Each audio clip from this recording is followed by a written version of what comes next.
Hello everyone. मेरा नाम है अर्जित ताम्रकर और आप देख रहे हैं अर्जित ज्ञान। इस वीडियो में हम डिस्कस करने वाले हैं कि प्राइवेट लिमिटेड कंपनी के कैरेक्टरिस्टिक्स क्या होते हैं। कुछ चीजें जो हम प्राइवेट कंपनी के बारे में समझेंगे। तो चलिए शुरू करते हैं। सबसे पहली बात आती है नेम की। अब प्राइवेट लिमिटेड कंपनी को ये मैंडेटरी है कि उसके नाम के एंड में प्राइवेट लिमिटेड लगा होना चाहिए। अगर मान लीजिए मैं आगे चल के इस यूट्यूब चैनल के नाम से अगर कंपनी खोलना चाहूँ, अर्जित ज्ञान कॉमर्स नाम है, तो मैं अगर इस पे कंपनी खोलना चाहूँ प्राइवेट लिमिटेड कंपनी, तो मेरे नाम के पीछे क्या लगा होना चाहिए? Private limited. तो नाम क्या हो जाएगा? अर्जित ज्ञान प्राइवेट लिमिटेड या अर्जित ज्ञान कॉमर्स प्राइवेट लिमिटेड। इनमें से कुछ भी चूज कर सकता हूँ, लेकिन नाम में प्राइवेट लिमिटेड जरूर होना चाहिए। ठीक है। तो आप अगर किसी कंपनी के नाम में, किसी बिजनेस के नाम में अगर आप पीछे देखें प्राइवेट लिमिटेड है, तो आप समझ जाएंगे भाई ये प्राइवेट लिमिटेड कंपनी है। ठीक है।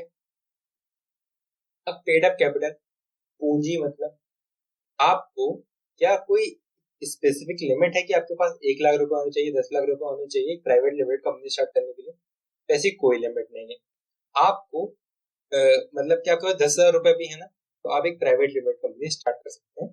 ठीक है। अब रही बात मेंबर्स की। देखिए, कंपनी में मेजरली दो लोग रहते हैं। वो दो लोग कौन होते हैं? बोर्ड ऑफ डायरेक्टर्स और मेंबर्स। बोर्ड ऑफ डायरेक्टर्स भी बोलते हैं और इंडिविजुअली डायरेक्टर्स बोलते हैं। डायरेक्टर्स के ग्रुप को क्या बोलते हैं? बोर्ड ऑफ डायरेक्टर्स होते हैं, जो एक कंपनी की डे टू डे एक्टिविटीज में पार्टिसिपेट करते हैं। ठीक है। अब बचे सेकंड नंबर पे मेंबर्स।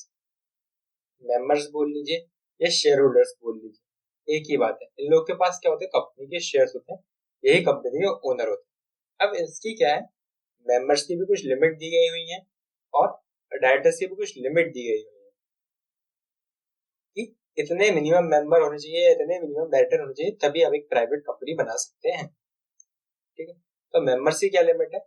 मिनिमम 2 मेंबर्स और maximum 200 members according to 2013 company act 2013। अब इन्होंने अकॉर्डिंग टू कंपनी एक्ट 2013 क्यों लिखा हुआ है?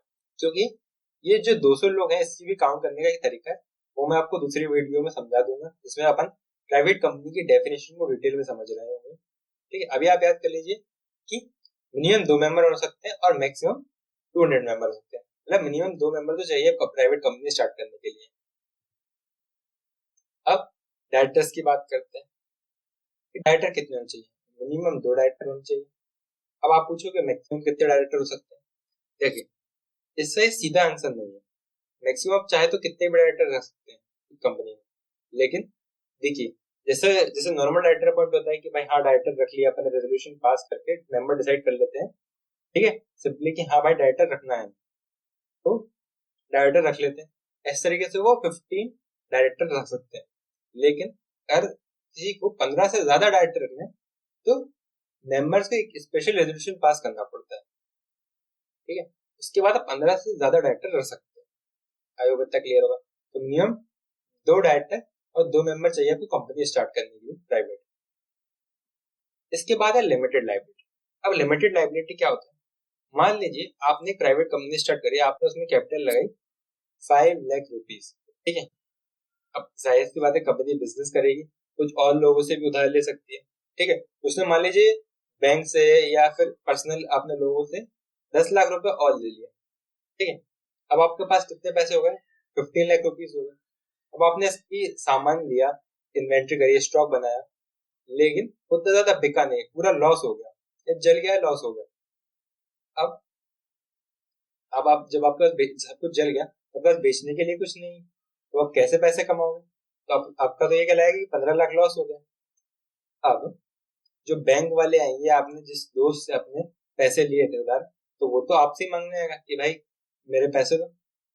लेकिन उस टाइम पे आपकी कंपनी की पैसे देने की लाइबिलिटी नहीं बनेगी। क्यों? क्योंकि आप उस कंपनी के मेंबर थे और मेंबर की लाइबिलिटी लिमिटेड होती है। कितनी लिमिटेड होती है? जितने पैसे उसने बोले हुए थे वो देगा। आपने 5 लाख रुपए दिए हुए थे, अपने कंपनी में दे दिए थे, अब वो गड़बड़ हो गई, कंपनी की लॉस हो गया, वो आपकी दिक्कत नहीं है। आपको अपने पर्सनली कोई भी पैसे नहीं पे करने पड़ेंगे, भले ही कंपनी का लॉस हो जाए। तो ये होती है लिमिटेड लाइबिलिटी। ठीक है। इसमें क्या लिखा हुआ है? The liability of each member और shareholder is limited. It means that if a company faces loss under any circumstances, then its shareholders are not liable to sell their own assets for payments. Thus the personal individual assets of the shareholder are not at risk. ठीक है, share holders की individual personal assets risk पे नहीं होते। उसने बोला था कि मैं 5 लाख रुपए दूंगा, तो उसे 5 लाख ही देने एक बार, उसके बाद बात खत्म। अब इसका अगला पॉइंट है परपेचुअल सक्सेशन। परपेचुअल सक्सेशन में क्या होता है कि लोग आते रहेंगे, जाते रहेंगे, कंपनी बहती रहेगी, मतलब कंपनी चलती रहेगी। कंपनी एक आर्टिफिशियल पर्सन होती है, ठीक है, ये अपने नाम से प्रॉपर्टी होल्ड कर सकती है, कॉन्ट्रैक्ट वगैरह में एंटर कर सकती है, ये लोगों को सू कर सकती है, मतलब कि केस कर सकती है, लोग इस पे केस कर सकते हैं, ठीक है। ये ऑपरेट भले ही लोगों के थ्रू होती है, लेकिन एक आर्टिफिशियल पर्सन होती है। तो इसके सारे मेंबर्स, मान लीजिए 100 मेंबर आए थे, स्टार्टिंग में 100 मेंबर थे, वो 100 के 100 चले गए, 100 के 100 लोगों की डेथ हो गई, तब भी ये कंपनी चलती रहेगी। ऐसी वाली चीज होती है। या कोई इसका शेयर होल्डर बैंकरप्ट हो गया, इंसॉल्वेंट हो गया, मतलब किसके पैसे खत्म हो गए, इन सिंपल पैसे भी खत्म हो गए किसी के पास, तब भी उसका कोई इफेक्ट कंपनी पे नहीं पड़ता, कंपनी में परपेचुअल सक्सेशन रहता है। आई होप इतना क्लियर होगा। इसके बाद है पॉइंट में प्रोस्पेक्टस। अब प्रोस्पेक्टस क्या होता है? एक कंपनी जो होती है ना, कंपनी को ऑब्वियसली चलाने के लिए पैसे चाहिए डे टू डे एक्टिविटीज के लिए। अब वो लोगों से कैपिटल रेज कर सकती है, बिल्कुल कर सकती है, कंपनीज कैपिटल रेज कर सकती है। वो कैसा रेज कर सकती है? वो लोगों को बता सकती है, भाई मतलब न्यूज़पेपर में भी बता सकती है कि देखिए हम इतना अच्छा काम करते हैं, ये काम करते हैं, आप अगर चाहे तो इसमें पैसे इन्वेस्ट कर सकते हैं, ठीक है। लेकिन अब ये जो होता है, ये जो आपने एडवर्टाइजमेंट दिया, लोगों को एकदम डिटेल स्टेटमेंट दिया कि मैम ऐसा ऐसा करते हैं, आप चाहे तो इतने इन्वेस्ट कर सकते हैं, उसके बदले में आपको इतने शेयर मिलेंगे, इसको अपन बोलते हैं प्रोस्पेक्टस, ठीक है। इससे अपन लोगों को इनवाइट कर रहे होते हैं कि भाई आओ हमारी कंपनी में इन्वेस्ट करो। क्या है कि प्राइवेट लिमिटेड कंपनी को मना है प्रोस्पेक्टस इशू करने की, ठीक है। तो प्राइवेट लिमिटेड कंपनी में प्रोस्पेक्टस का कोई काम नहीं होता, वो पब्लिक को इनवाइट नहीं कर सकती कि लोग आके उसको कंपनी में इन्वेस्ट करें या कंपनी के शेयर्स। आई होप इतना क्लियर है, ठीक है। पब्लिकली नहीं कर सकते, ठीक। तो पढ़ के बता देते हैं क्या लिखा हुआ। Prospectus is a detailed statement of the company affairs which is issued by the company for its public. However, in the case of private limited company, the act prohibits any invitation to the public to subscribe for any securities of the company, ठीक है।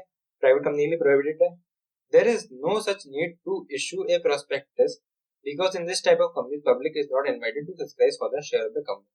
कोई simple सी बात है कि private company prospectus issue नहीं कर सकती। I hope इतना क्लियर होगा। प्राइवेट कंपनी है वो कैरेक्टरिस्टिक्स समझ में आएंगे। बाकी अलग टाइप्स की कंपनीज भी हम अलग वीडियो में डिस्कस करेंगे, और कंपनीज ऐड के ज्यादातर डिटेल लेक्चर्स भी मैं अपलोड करता रहूंगा। इसके लिए आप चैनल को सब्सक्राइब जरूर कर लीजिए, और अगर ये वीडियो अच्छी लगी हो तो इसको लाइक कर लीजिए, कमेंट करके बताइए कि वीडियो कैसी लगी। और मेरे पास आपके लिए एक क्वेश्चन, ऐसी कौन सी प्राइवेट कंपनी होती है जिसमें मैक्सिमम मेंबर सिर्फ एक हो सकता है? कितने हो सकता है?